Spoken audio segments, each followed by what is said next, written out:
Okay, so in this tutorial we're gonna look at how we can do solar radiation analysis on different building geometries.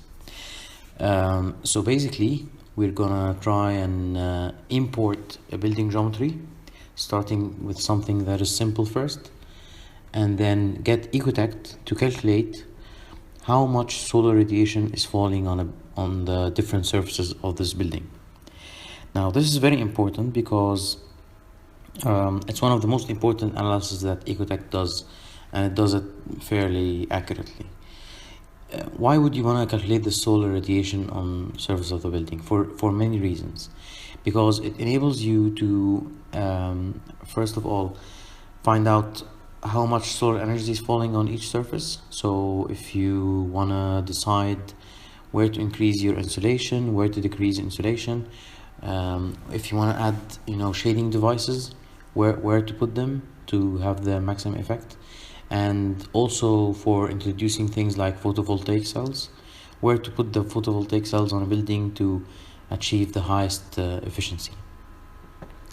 So let's start. So basically what you want to be doing is importing your building model into the Ecotect. So let's see how that is done. I'm gonna jump to 3D software. Rhino is a program that I use a lot, so I've gone ahead and modeled this very simple building, which represents like a podium and then a tower on top of it. And I'm gonna show you how to import this building in your Ecotect model, so that you can do analysis on it, right? As you can see, it's very simple, and this is one of the lessons that you should quickly get used to while using Ecotect. In Ecotect, it's always the bare minimum geometry that is sufficient to describe the geometry of your building. You don't want to import every single window frame and door handle and all the details that are not going to really affect the overall study that you're doing. You just want the bare minimum that represents the geometry of your building. Of course, if you're going to do this analysis on a specific part of the building and you want to add more details, go ahead. But the rule that I always use in doing anything in Ecotect is the bare minimum number of polygons, which means the simplest geometry that describes the building that I'm trying to analyze. So let's go ahead and just import this building in Ecotect. So to do this, Ecotect only imports a few 3D models files. The most common of those, and the one that I usually use, is 3ds, the 3D Studio file format. That usually works very well. So I'm gonna go ahead in Rhino, select the geometry that I need to export, go to File, Export Selected, right? And I'll probably use geometry only in Rhino, just to make sure that I'm not importing parts of the model that are irrelevant. And I'm just gonna call it sorry, I'll just export it into a 3ds file, simple building. Okay, actually I've gone ahead and I've done that already, but let's do it again just for the sake of it. Yep, I'm gonna replace it. Now I don't want to go into too much details because this is not a Rhino tutorial, but it's just showing me the preview of how it will be exported. So that looks fine for this kind of geometry, right? So basically what happened is that now I have a 3ds file for the simple building, right? Now I'll jump into Ecotect, and starting in the 3D editor that we're familiar with, I'm just gonna go ahead and say file, import 3D CAD geometry, right? There is many different files I can import. I'm gonna choose the 3D Studio file, right? So I'm gonna click on choose file, desktop, right, simple building, right? So here I can see a preview of what I'm importing, in a shaded view. It looks fine. It's a very simple building, so okay. One thing very important to note is, as we know, Ecotect works with millimeters. You can change the units actually, but I prefer to just have it constant. So I need to scale objects because my original model is in meters. So I'm gonna choose scaling from meters to millimeters, which means that objects are gonna be multiplied by 1,000, right? It's showing me here some data about the model I'm importing. So I have two objects, the podium and the tower. Each has 12 faces because they are very basic boxes. So I'm just gonna go ahead and click import into existing, right? So let's see what we have now. So the model came in, looks simple enough. Of course, as you know,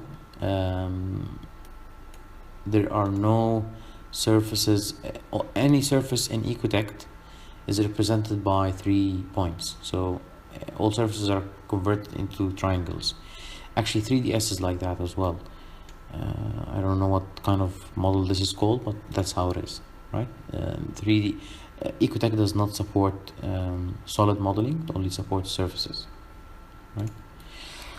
Now, once my building is imported, usually the first thing I do is I check if the units are right. So I'll just, I've selected the tape measure there, and I'll just, select one of the sides. So it mentioned 40,000 millimeters, which is correct because it's 40 meter wide, right? So now I know that the units are correct. All right. If I switch to visualize, okay, so that's how my building looks like. Okay. Now, as you can see, the north arrow points this way, so this is obviously the south facade, east, west, and north, right? If I need to change the orientation of the building, it's very easy to do it this way. So if I want to just, it's 15 degrees. So going back, you see the north arrow has now rotated 13 degrees. So, because it's very rare that you'd find a building that's exactly aligned on the north, south, east, and west, right? Okay, now as we know, to do any kind of analysis, we need to import climatic data file, right? So I'm gonna go ahead and do that. Load weather file, and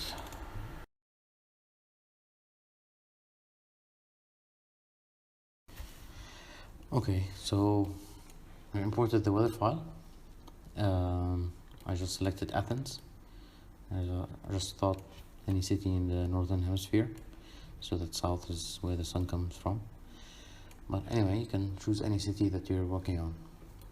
So the weather file is loaded now, which means that if I switch shadows on, I can start seeing that the shadows are working correctly from the south. If I put in the daily sun path diagram, that's what the sun is at the 12 noon and the 1st of April. And of course, as we know, we can move the sun around and the shadow moves, like we've seen in other tutorials. But that's not what we want to do. What we want to do is to display the incident solar radiation. So let's just switch the shadows off, right? Okay, now to start calculating the incident solar radiation, the first thing I will do is I need to explain to you the concept of surface normals, right? Surface normals, if you're familiar with other 3D modeling software like 3D Max or AutoCAD, surface normals is something that tells the computer which way this surface is facing.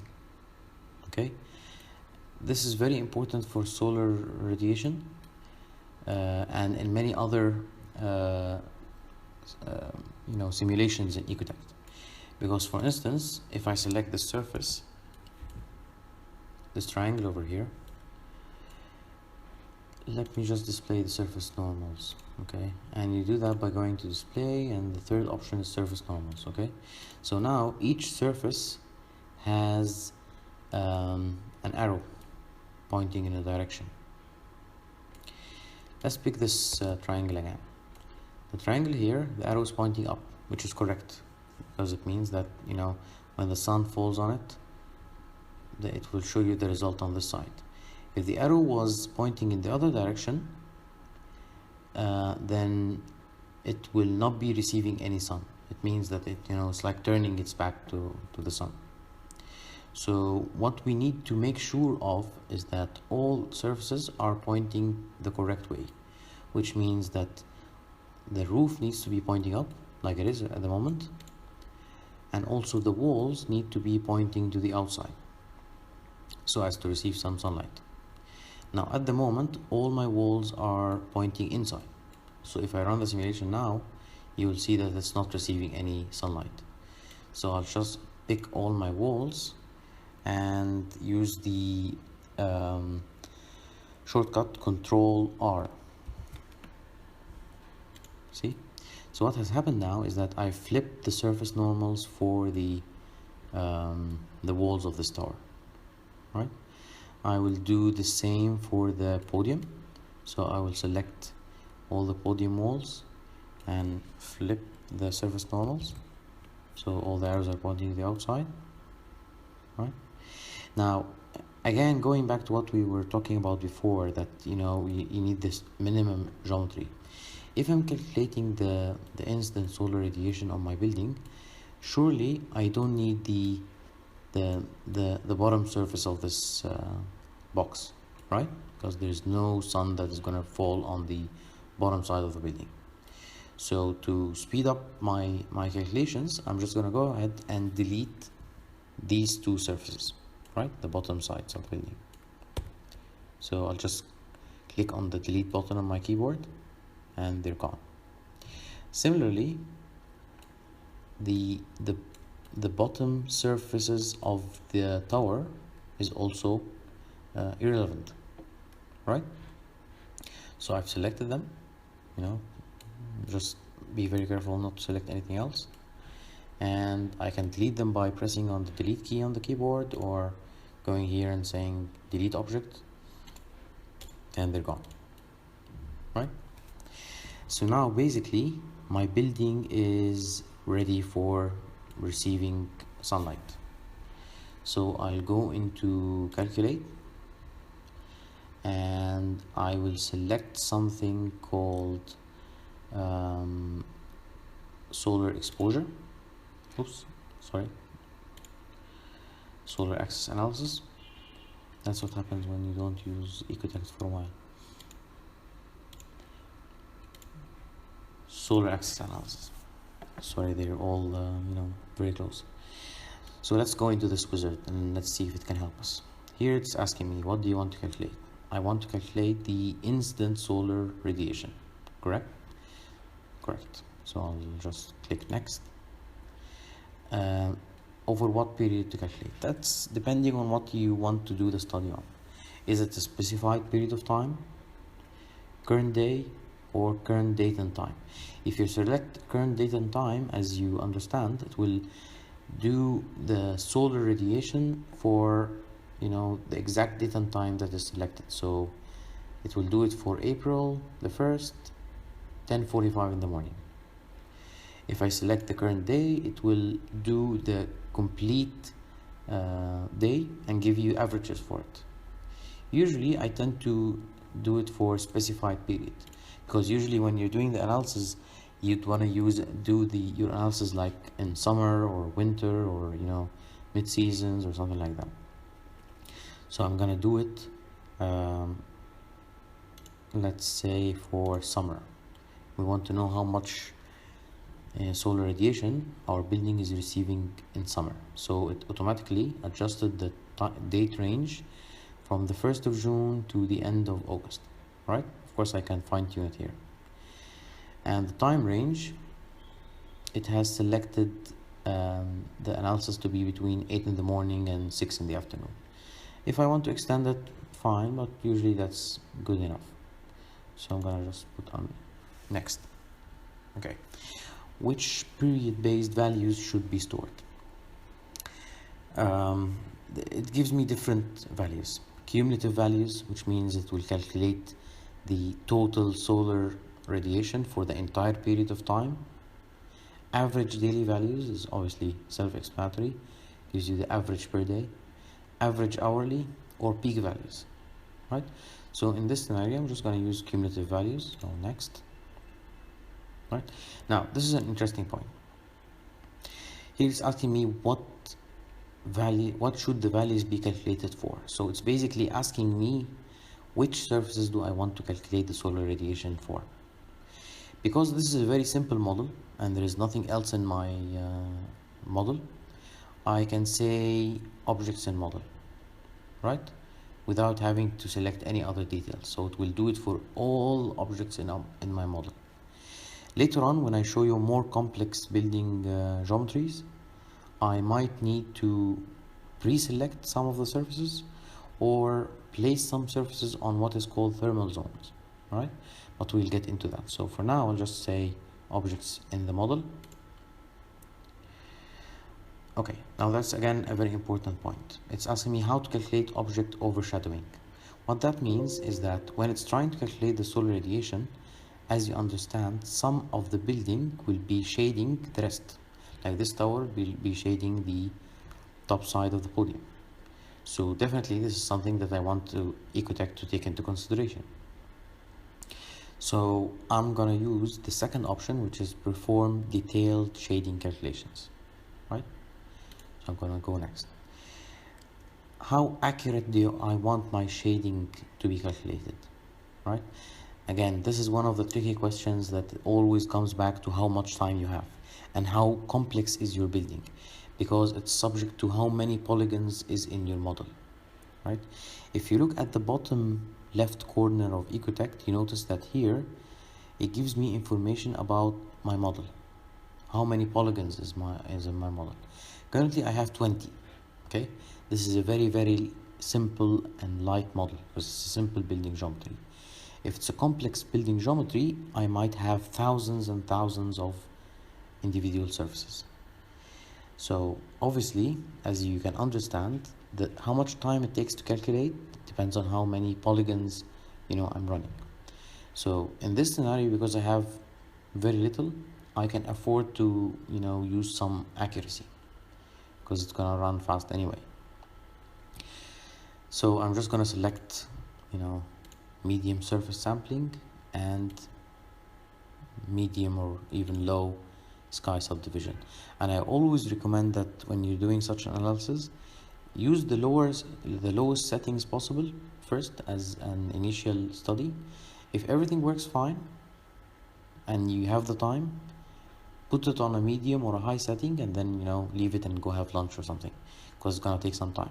But it's always good to test it at the lowest settings first, so that if there is something clearly wrong, that like if you've forgot to select some surfaces or the surface normals are not set correctly, you don't have to redo it again, right? So in this case, I'm just gonna click next.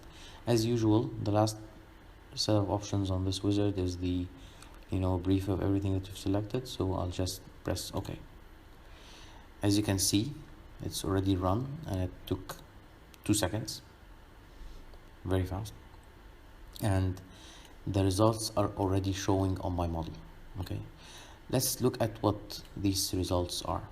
Okay, what's happening is that it is showing me how much solar radiation has fallen on each surface during the time period that I've set, and it's giving it a color according to this legend here. So these yellow colored surfaces here are receiving the highest solar radiation. They're receiving around 430,000 watt hour per meter squared, right? And then it goes down from that. So you know, as usual, the roofs are receiving the highest solar radiation. The south facade is in the range of 175,000. The east and west are receiving less, and around 6,700. It's sometimes difficult to see the colors this way, so I prefer going into visualize. Okay, and now you can see how so it just gives you an indication, not just an indication, it gives you an accurate assumption of how much solar radiation is falling on your building surfaces. So here, this part is receiving a lot of sun, the roof is receiving a lot of sun. The south facade is probably the second, but by far margin. The east is also receiving, almost like the south, again because the north arrow is slightly inclined this way. The west is receiving less, much less. So and obviously the north facade is receiving the least. All right, so let's just finish it at that now, because I don't want it to be very long, but this is the very basic solar radiation